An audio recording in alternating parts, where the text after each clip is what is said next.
ఓం నమ శివాయ. ఒక్కసారి ఆ పరమశివుని తలుచుకొని మీకు నచ్చిన పేరు అనుకుంటూ ఒక నంబర్నైతే చూస్ చేసుకోండి.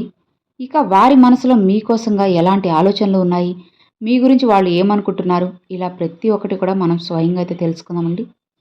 ఇక్కడ మీ ముందు 1, 2, 3 నంబర్లు అయితే ఉన్నాయి ఫ్రెండ్స్. ఇది మీరు ఎవరి గురించి అయితే అనుకోవచ్చు అనమాట. మీ జీవిత భాగస్వామి అయి ఉండొచ్చు, మీ ఫ్రెండ్స్ అయి ఉండొచ్చు, లవర్స్ అయి ఉండొచ్చు, లేదా చుట్టుపక్కల వాళ్ళు, లేదా కొలీగ్స్, ఇలా ఎవరైనా సరే అయి ఉండొచ్చు అనమాట. ఇది చాలా సాధారణ రీడింగ్ అండి. జనరల్ రీడింగే అనమాట. అందరూ పాజిటివ్‌గా తీసుకోండి. ఎందుకంటే అందరికీ కూడా కనెక్ట్ అవ్వాల్సిన అవసరం అయితే లేదనమాట. ఒక్కసారిగా ఆ పరమశివుడిని తలుచుకొని ఓం నమ శివాయ అనుకొని, మీరు ఎవరి గురించైతే ఎక్కువ ఆలోచిస్తున్నారో, ఆ వ్యక్తి మీ గురించి ఏమనుకుంటున్నారో తెలుసుకోవాలంటే, మీ ముందు ఉన్న ఈ 3 నంబర్‌లో ఒక్క నంబర్‌నైతే చూస్ చేసుకోండి. వాళ్ళు మీకోసంగా ఏం చేయబోతున్నారు, ఏం ఆలోచిస్తున్నారు, ఎలాంటి విషయాలు ఆలోచిస్తున్నారు, ఇలా అన్నీ కూడా తెలుసుకోవచ్చనమాట. ఇక ముందు మొదటి నంబర్. ఈ వ్యక్తి మీ గురించి ఏం ఆలోచిస్తున్నారో ఇప్పుడు మనం తెలుసుకుందాం. మీ వ్యక్తి మిమ్మల్ని చాలా చురుకైన వ్యక్తిగా చూస్తున్నారు. మీలో సోమరితనం అస్సలు లేదు. అంటే మీరు ఒక చోట నుండి మరో చోటుకు ఊగిసలాడే వ్యక్తి అని, మీ వయసు ఎంతైనా సరే మీరు యవ్వనంలో ఉన్నారని, మీరు యవ్వనంలో లేకపోయినా ఈ లక్షణం మీలో ఉంది. 30 ఏళ్ళు పైబడి ఉండొచ్చు, 20 ఏళ్ళు పైబడి ఉండొచ్చు, 25 ఏళ్ళు కూడా యవ్వన వయసులోనే వస్తుంది. ఇక కానీ 30, 40, 50 లేదా 60 ఏళ్ళు పైబడిన వారు కూడా ఉండొచ్చు. వారు గమనించే విషయం ఏంటి అంటే, మీ వయసు మిమ్మల్ని ఆపలేదు. మీ సానుకూల శక్తి, మీ మాట్లాడే తీరు, మీ హాస్యం, జీవితాన్ని ఎంతో తేలిగ్గా తీసుకునే విధానం, ఇవన్నీ వాళ్ళు గమనించారు. జీవితాన్ని మీరు చాలా సీరియస్గా తీసుకోరు, కానీ అవసరమైన సీరియస్నెస్ మాత్రం ఉంటుంది. ఏదైనా టెన్షన్ ఉన్నా సరే వెంటనే మూవ్ అయిపోతారు. సమయం గడిచిపోతుంది అని మీరు అనుకుంటారు. మీరు ఈ విషయాన్ని అర్థం చేసుకోవడమే కాక ఇతరులకు కూడా అర్థం చేయిస్తారు. మీరు చాలా సమస్యలను పరిష్కరించే వ్యక్తిగా చూస్తారు. మీరు ఎక్కడ ఉన్నా సరే ఆ వాతావరణం శాంతిమయంగా, హాస్యమయంగా ఉంటుంది. మీరు ఆఫీస్లో ఉండొచ్చు, క్లాస్లో ఉండొచ్చు, లేదా టీచర్గా ఉండి విద్యార్థులకు బోధిస్తూ ఉండొచ్చు. టీచర్ల మధ్య జరిగే చర్చల్లో మీ వైఖరి అనేది ఎంతగానో ఆకర్షిస్తుంది. మీ నుండి వారు చాలా నేర్చుకుంటారు. మీకు ప్రయాణం చేయడం, సముద్ర తీరంలో ఉండడం, ప్రకృతిని ఆస్వాదించడం, నృత్యం చేయడం చాలా ఇష్టం. పార్టీల్లో, వివాహాల్లో డీజే ఉంటే మీరు మీ ప్రతిభను చూపించడంలో వెనక్కి తగ్గరు. వారు మీ వ్యక్తిత్వం, డ్రెస్సింగ్ సెన్స్కి ఎంతగానో ఆకర్షితులయ్యారు. మీ గురించి ఆలోచిస్తూ, వావ్, ఈ వ్యక్తి వ్యక్తిత్వం ఎంత గొప్పగా ఉంది, జీవితాన్ని ఇలా జీవించాలి అని అనుకుంటున్నారు. మీ నుండి వారు సానుకూలతను నేర్చుకుంటారు. మీరు ప్రేమ దృష్టికోణంతో ఇది వింటున్నారు కదా, ఈ సంబంధం ఇంకా ప్రారంభ దశలోనే ఉంది. ఇది లోతైన ప్రేమ కాదు, కానీ ఒక కనెక్షన్ ఉంది.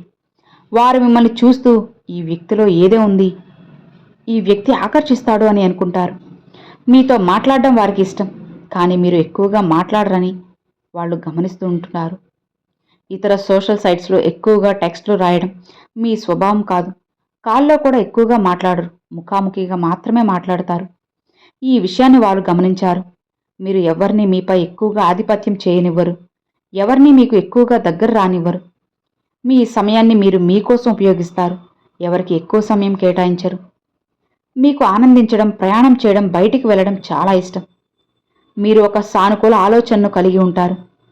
మీరు ఈ విషయాన్ని అర్థం చేసుకోవడమే కాక ఇతరులకి కూడా అర్థమయ్యేలా చెప్తారు. ఇది వాళ్ళు గమనించారు. ఇది చాలా మంచి విషయం. లక్షల మందిలో, కోట్ల మందిలో కొద్ది మంది మాత్రమే ఇలా ఉంటారు. జీవితాన్ని మంచిగా మీరు మార్చాలనుకుంటున్నారు. సో ఇది అండి మొదటి నెంబర్ తాకిన వాళ్ళకి. ఇక రెండవ నెంబర్ తాకిన వాళ్ళకి, మీరు ఏ వ్యక్తి గురించి అయితే ఆలోచిస్తున్నారో, వాళ్ళ మనసులో ఎలాంటి ఆలోచనలు ఉన్నాయో, ఎలాంటి భావనలు ఉన్నాయో ఇప్పుడు మనం తెలుసుకుందాం. మీరు ఎవరి దగ్గరైనా సరే ఎంతో విశ్వాసంతో, నమ్మకంగా ఉంటారని ఈ వ్యక్తి మిమ్మల్ని అనుకుంటున్నారు. కానీ ఈ వ్యక్తి మిమ్మల్ని చాలా కాలం గమనించలేదు, ఇప్పుడిప్పుడే గమనిస్తూ ఉన్నారు. కాబట్టి డైరెక్ట్గా వెళ్ళి మీ మనసులో ఉన్న భావాలను చెప్పడం వల్ల విషయం చెడిపోవచ్చు. ఈ సమయంలో మీరు ఈ వ్యక్తిని ప్రపోజ్ చేయాలని లేదా మీ భావాలను పంచుకోవాలని ఆలోచిస్తున్నట్లయితే ఇంకాస్త సమయం ఇవ్వండి. ఆ వ్యక్తి స్వయంగా మీ దగ్గరికి వచ్చి మీరు చెప్పాలనుకున్న భావాలను వారే చెప్తారు. ఇక మీ జీవితాన్ని ఖచ్చితంగా మారుస్తారు. ఇక అలానే ఆ వ్యక్తి మీ గురించి చాలా పాజిటివ్గా ఆలోచిస్తూ ఉన్నారు.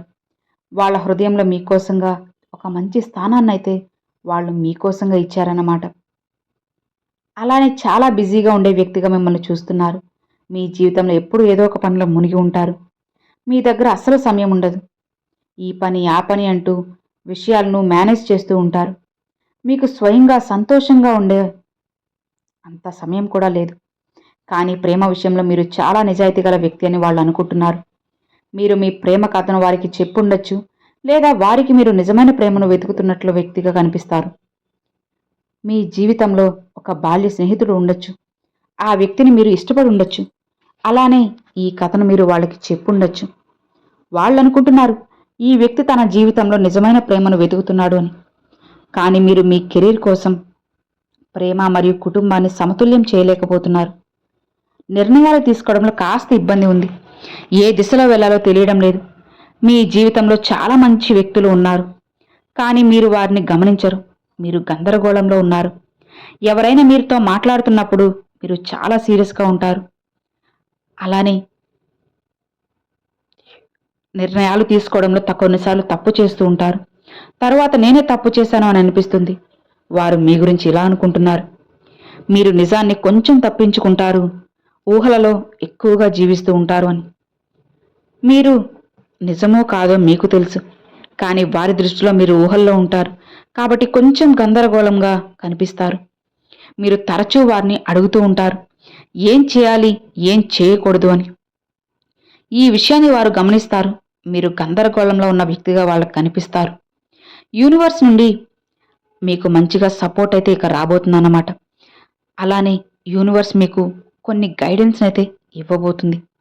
మీ శక్తి కూడా ఇలా చెబుతుంది, మీరు నిజంగా గందరగోళంలో ఉన్నారు. ఇక ఈ గందరగోళాన్ని కాస్త తొలగించండి చాలు. అప్పుడే మీరు మీ జీవితంలో ఏం కోరుకుంటున్నారో అది తప్పకుండా మీరు చేసే తీరగలరన్నమాట. మీకు ఈ సమయంలో ఏం కావాలో మీకే స్పష్టంగా తెలియదు.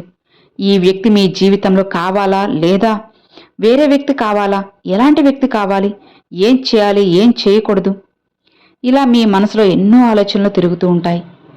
మీరు నిజం నుండి దూరంగా పరిగెడుతున్నారు. అందుకే విషయాలు స్పష్టంగా ఉండవు. కాస్త నిజాన్ని చూడండి. ప్రస్తుతం ఉన్న విషయాలను గమనించండి. ఒక కాగితం పెన్ తీసుకుని ఏం చేయాలి, ఏం చేయకూడదు అన్నది రాసుకుంటే మీకే ఒక క్లారిటీ అన్నది వస్తుంది. ఇవి మీరు అర్థం చేసుకునే టెక్నిక్లు అన్నమాట. సో ఇది అండి 2వ నెంబర్ తాకిన వాళ్ళకన్నమాట. ఇక చివరిగా ఆఖరిది 3వ నెంబర్. ఈ 3వ నెంబర్ మీరు ఎవరి గురించైతే, ఏ వ్యక్తి గురించైతే వాళ్ళ పేరు అనుకుని ఈ 3వ నెంబర్ తాకారో ఇక వాళ్ళకి ఏం జరగబోతుంది అంటే, మీ కోరికలు అతి త్వరలో నెరవేరాలి అని వాళ్ళు ఆ భగవంతుని ప్రతిరోజు ప్రార్థిస్తూ ఉన్నారు. సమయం కోసం అస్సలు ఎదురు చూడవద్దు. ఎందుకు అంటే సమయం అనేది చాలా ఫాస్ట్గా, స్పీడ్గా వెళ్ళిపోతూ ఉంటుంది.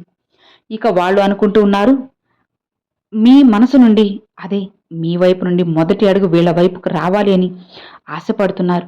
ఆ విషయం మీతో చెప్పాలనుకుంటున్నారు. కానీ కొన్ని విషయాలు, కొన్ని కారణాల వల్ల వాళ్ళు మీ ముందుకు రావడానికి కూడా కాస్త వెనకడుగు వేస్తూ ఉన్నారు. అయినా సరే మీ నుంచి మొదటి అడుగు రావాలని ఆశపడుతున్నారు. ఇంకొద్ది రోజులు చూసి ఖచ్చితంగా వాళ్ళకై వాళ్ళైనా సరే మీ ముందు తప్పకుండా వస్తారు. వచ్చి మీ బంధాన్ని నిలబెట్టుకుంటారు. అలానే యూనివర్స్ కూడా మీకు మంచిగా సపోర్ట్ చేయాలని వాళ్ళు ఆశపడుతూ ఉన్నారు. వారు మిమ్మల్ని అందమైన, విజయవంతమైన వ్యక్తిగా చూస్తున్నారు. మీరు చాలా కష్టపడి ఎంతో ఓపికతో, సంయమనంతో ఈ రోజును సాధించారు. మీ జీవితంలో ఈ అందం, ఆత్మవిశ్వాసం, ధనం, సంపద, గౌరవం అన్నీ కూడా పెద్ద సంఘర్షణ తర్వాత సాధించినవి. వారు ఈ విషయాన్ని అర్థం చేసుకుంటారు. మీరు కష్టపడి ఈ స్థానాన్ని సాధించారని, అదృష్టం లేదా ఎవరో అందించింది కాదు అని అర్థం చేసుకుంటారు. వారి అందంతో వారు ఎంతగానో ఆకర్షితులవుతారు. మీరు వారి జీవితంలో అత్యంత అందమైన వ్యక్తిగా కనిపిస్తారు. మీ డ్రెస్సింగ్ సెన్స్ వాళ్ళకి చాలా ఇష్టం. మీరు ఎక్కడ ఉంటే అక్కడ కాంతి ఉంటుంది. మీ వెనుక సంతోషం నడుస్తుంది. వారు మీ గురించి ఎంతగానో ఆకర్షితులై రోజు మీ గురించి ఆలోచిస్తూ ఉన్నారు. మీతో వాళ్ళ జీవితాన్ని ఊహించుకుంటూ ఉన్నారు. మీకు వివాహం జరుగుండొచ్చు, లేదా జరగకపోవచ్చు, లేదా ఈ వ్యక్తి వివాహం జరిగుండొచ్చు. అయినప్పటికీ వాళ్ళు మీ గురించి ఆలోచిస్తూ ఈ వ్యక్తి నా జీవితంలో ఉంటే బాగుండు అని అనుకుంటారు. వారు మీ గురించి ఎన్నో కలలు కంటారు. ఒక వ్యక్తి తన జీవిత భాగస్వామిలో ఏం కోరుకుంటాడో అన్నీ మీలో ఊహించుకుంటారు. వారిలో మీ పట్ల ఎంతో ఆకర్షణ, ప్రేమ, గౌరవం అన్నీ ఉంటాయి. అలానే యూనివర్స్ ఇప్పుడు మీకు ఏమి ఇవ్వబోతుందో, ఏ సలహా ఇస్తుందో తెలుసుకుందామా? మీ జీవితంలో ఎన్నో సంతోషాలు, సమృద్ధి అయితే రాబోతున్నాయి. మీరు ఎన్నో మంచి మంచి కర్మలు చేశారు. అందుకే ఇప్పుడు ఇంత మంచి స్థితిలో ఉన్నారు. మీరు ఆందోళన చెందాల్సిన అవసరం లేదు. మీ జీవితం అద్భుతంగా ఉంది. రాబోయే సమయం కూడా చాలా మంచిది. ఈ వ్యక్తితో మీ సంబంధం చాలా బాగుంది. ఎటువంటి చెడు జరగదు. కొన్నిసార్లు మీరు మానసిక ఆరోగ్యం గురించి ఎక్కువ ఆందోళన చెందుతారు. అది మీకు అస్సలు మంచిది కాదు. కాస్త మనసుని ప్రశాంతంగా ఉంచుకుంటే అన్నీ మారుతాయి. జీవితం కూడా మారుతుంది. కళ్ళు మూసుకొని ఒక్కసారి పరమశివుని ప్రార్థించి మీకు ఎప్పుడు ఏం కావాలో ఆయన్ని అడిగితే అన్నీ స్వయంగా ఆ బోలా శంకరుడే ఇస్తాడన్నమాట. సో ఇది అండి 3వ నంబర్ తాకిన వాళ్ళకి. విన్నారు కదండి, మొదటి నంబర్, 2వ నంబర్, 3వ నంబర్. ఈ 3 కూడా మీకు నచ్చాయి, కనెక్ట్ అయ్యాయని అనుకుంటున్నాను. మరి ఈ మూడిట్లో మీరు ఏ నెంబర్ చూస్ చేసుకున్నది నాకు తప్పకుండా కామెంట్లో అయితే షేర్ చేసుకోండి. అలానే ఓం నమ శివాయ అని కూడా కామెంట్లో అయితే షేర్ చేసుకోండి ఫ్రెండ్స్. ఈ వీడియో నచ్చితే లైక్ చేయండి, మీ ఫ్రెండ్స్ అండ్ ఫ్యామిలీస్కి షేర్ చేయండి. ఫస్ట్గా మన ఛానల్ చూసే వాళ్ళు సబ్స్క్రైబ్ చేసి సపోర్ట్ చేయండి ఫ్రెండ్స్. Thanks for watching. ఓం నమ శివాయ. శివాయ నమః.